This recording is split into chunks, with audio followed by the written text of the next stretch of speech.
Hola, mi nombre es Santiago Agudelo de Río y en esta oportunidad les voy a presentar mi proyecto de investigación llamado Divagación y Acción Mentales, una aproximación a las dinámicas de la divagación mental intencional.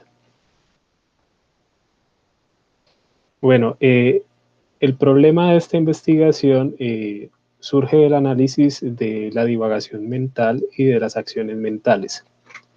La divagación mental consiste en un curso de pensamiento que transita de un tema a otro de una manera cuasi aleatoria.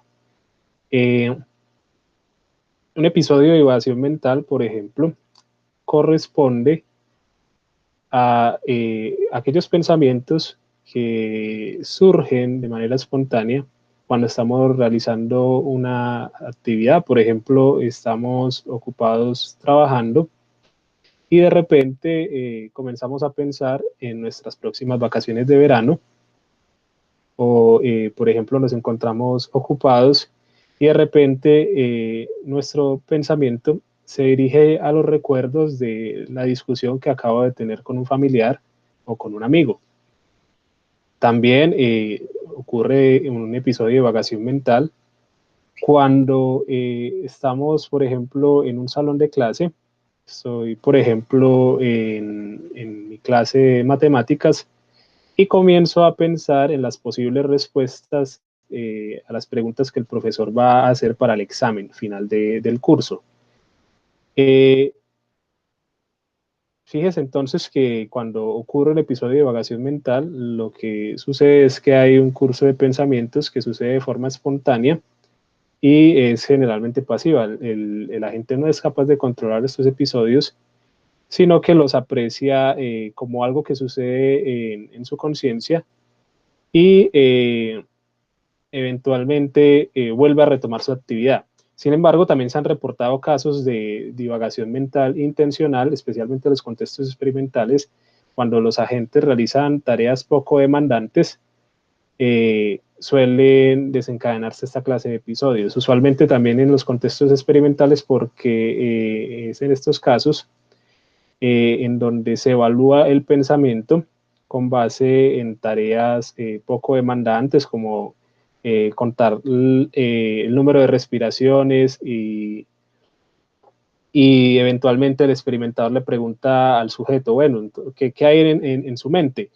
Y él dice, bueno, sigo contando mis respiraciones o no, creo que he tenido un pensamiento acerca de otra cosa, acerca de lo que voy a hacer más tarde o de las compras que necesito hacer para la semana. Eh, si esto es así, se considera que es un episodio de divagación mental. Por otra parte, las acciones mentales consisten en un curso de pensamientos que el agente dirige en función de un objetivo. Por ejemplo, cuando voy a tratar de hacer un argumento para refutar la teoría de otro autor, o por ejemplo, cuando estoy escribiendo un artículo científico, mi mente se dirige a ese objetivo y yo estoy controlando el curso de los pensamientos justamente para que se adecúen a esa tarea. Entonces, si hay casos de divagación mental que son intencionales, ¿serán acaso formas de acción mental? Se podría considerar que la divagación mental intencional es una acción mental, porque esto sugiere una paradoja, sugiere la paradoja de que hay un curso de pensamientos pasivo en contraste con uno que es activo. Entonces, el objetivo general de esta investigación es analizar si existen casos de divagación mental que puedan ser considerados como acciones mentales y en ese sentido también aproximarse a las dinámicas de la divagación mental intencional. Los objetivos específicos son tres. El primero es revisar las teorías sobre la divagación mental que han surgido en el contexto de la era de la divagación mental. Justamente por esta época, especialmente desde el año 2003, los psicólogos y los neurocientíficos se han interesado mucho en el tema de la divagación mental, especialmente porque han retomado la investigación en torno al flujo de la conciencia. El segundo objetivo específico es explicar en qué consisten las acciones mentales. porque es el primer asunto con el cual se va a contrastar el tema de la divagación mental intencional. Entonces, necesitamos saber de manera clara en qué consiste las acciones mentales. Y por último, pues como les vengo diciendo, es evaluar esa relación que hay entre la divagación mental y la acción mental para, en últimas, valorar si hay acciones mentales intencionales que corresponden a formas de acción mental. Bueno, la metodología que yo voy a usar para esto va a ser la de revisión documental. Esto es principalmente una investigación de corte filosófico, teórica, y los principales beneficios que se van a tener con esta investigación están encaminados a aumentar el conocimiento actual acerca de las dinámicas del pensamiento, de dinámicas de la divagación mental, de la acción mental, porque esto es útil para la investigación en psicología, en filosofía y en general en las ciencias cognitivas que han estado interesadas en el desarrollo de estos temas. Con respecto a los resultados, bueno, hacia el estudio, la pregunta de si hay casos de divagación mental que puedan ser considerados acciones mentales, se ha encontrado que principalmente las acciones mentales y la divagación mental pues tienen dinámicas de pensamiento incompatibles, y realmente ha sido muy poco lo que se ha estudiado con respecto a la divagación mental intencional, porque como les había dicho, generalmente se ha pensado que es un fenómeno pasivo, en donde los pensamientos van de un lado a otro con independencia del control de la gente.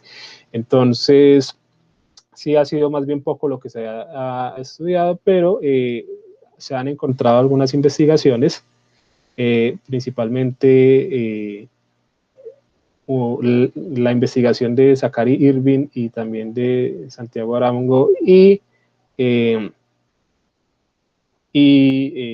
su colega Juan Pablo Bermúdez. Ellos dicen que es posible la divagación mental intencional. Irving, por su parte, dice que se refiere a una forma de metacontrol, una forma de metacontrol dirigida a controlar desde un segundo orden los mecanismos de la atención. Mientras que Arango y Bermúdez consideran que se trata más bien de una misión intencional. Vamos a explicar esto con un poquito más de detalle. Cuando se habla de metacontrol, lo que quiere decir Zachary Irving es que la divagación mental, en términos generales, se ha entendido como una forma de pensamiento no guiado. Entonces, si hay algo así como divagación mental intencional, sería necesario que el agente no controle los pensamientos, pero a su vez necesita también tener una forma de control por el cual también se evidencie que es una forma intencional del pensamiento. Entonces, para sortear esa paradoja, Irving lo que dice es que desde un primer orden, el pensamiento permanece transitando de un tema a otro sin ningún tipo de control, pero desde un segundo orden, el agente controla son los mecanismos atencionales. El agente evita que el curso de los pensamientos se comprometa con un objetivo en particular, y de ese modo se mantiene la gente en un curso de divagación mental intencional. Como por ejemplo cuando el estudiante está aburrido en clase y deja que su mente fluya, evita que su mente se dirija hacia un objetivo en particular. En cambio, la propuesta de Arango y Bermúdez, que es otra investigación también muy reciente, nos dicen que la divagación mental intencional consiste en una omisión intencional. ¿Una omisión intencional de qué? De evitar el control de los pensamientos, de evitar que los pensamientos se dirijan en función de un objetivo. Nótese que ambas investigaciones son muy similares. Lo que pasa es que mientras Arango y Bermúdez se centran en una forma de omisión, donde el agente genera disposiciones, a la hora de usted omitir el pensamiento genera disposiciones que juegan un rol causal. Si yo estoy dispuesto a omitir mi control del pensamiento, pues voy a tener como resultado que mi mente vaya de un lado a otro. independientemente de mi influencia. Mientras que en el caso de metacontrol, Irving lo que está manifestando es que hay una acción mental, pero de segundo orden. Es decir, Irving distingue dos planos, mientras que Arango y Bermúdez no se comprometen con una distinción de dos planos. Para ellos, si hay unos mecanismos metacognitivos que están relacionados, bueno, eso ya es otro asunto que valdría la pena seguir investigando con más a fondo. Pero bueno, en términos generales, estos han sido los resultados que he encontrado. Y mi propósito, desde luego, es seguir avanzando para ver qué puedo encontrar más sobre este tema y también qué puedo proponer yo de una forma también novedosa. Lo que yo creo, por ejemplo, es que estas dos aproximaciones en realidad no son incompatibles y si eventualmente podemos explicar en qué consiste la divagación mental intencional, seguramente no va a ser desde una forma de acción mental directa, sino también desde una forma indirecta como lo hacen estos autores. Eh, bueno, muchísimas gracias.